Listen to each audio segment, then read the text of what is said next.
NBC News reports that Republican and Democratic Senate negotiators say they've struck a deal to enact stronger border security laws, including increasing the Border Patrol, and that the text of the bill could be released as early as tomorrow or over the weekend. Senate Majority Leader Chuck Schumer said he plans to hold the first procedural vote on the legislation no later than Wednesday.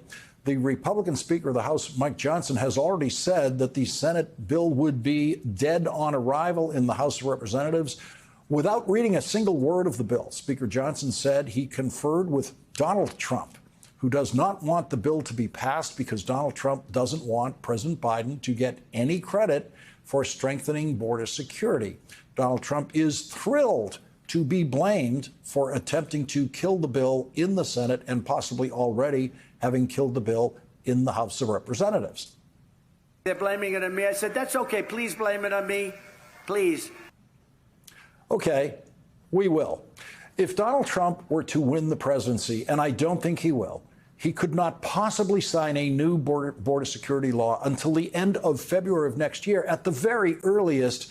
And he could only do that if he had 60 votes in the Senate to pass the bill, which he won't. But let's just assume it. Let's just work with the hypothetical that Donald Trump will sign a border security bill, at least as strong as this one, 13 months from now. Donald Trump says he wants us to blame him for what happens in the meantime.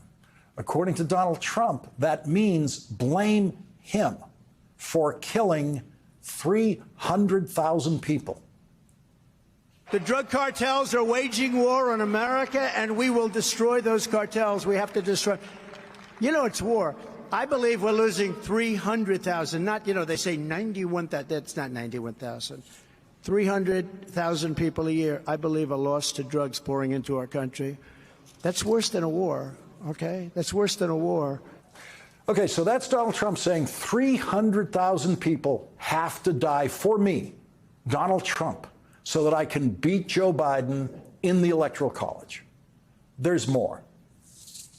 Each drug dealer kills on average 500 people during his or her lifetime.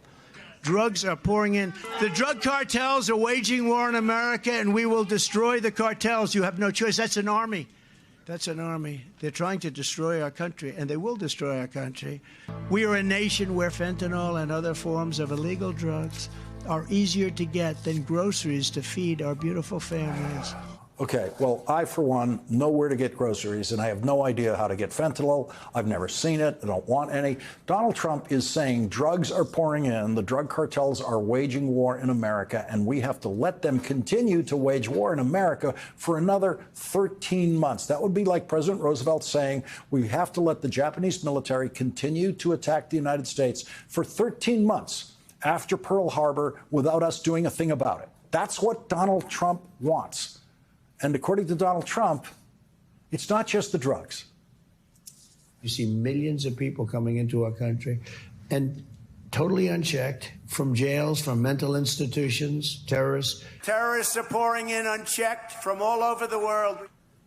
Donald Trump told Republican Speaker of the House, Mike Johnson, he wants terrorists to come into this country unchecked, as he says, for the next 13 months at least. And Mike Johnson must promise to do absolutely nothing about it. And Mike Johnson, who serves only the perverse desires of Donald Trump, said, yes, sir.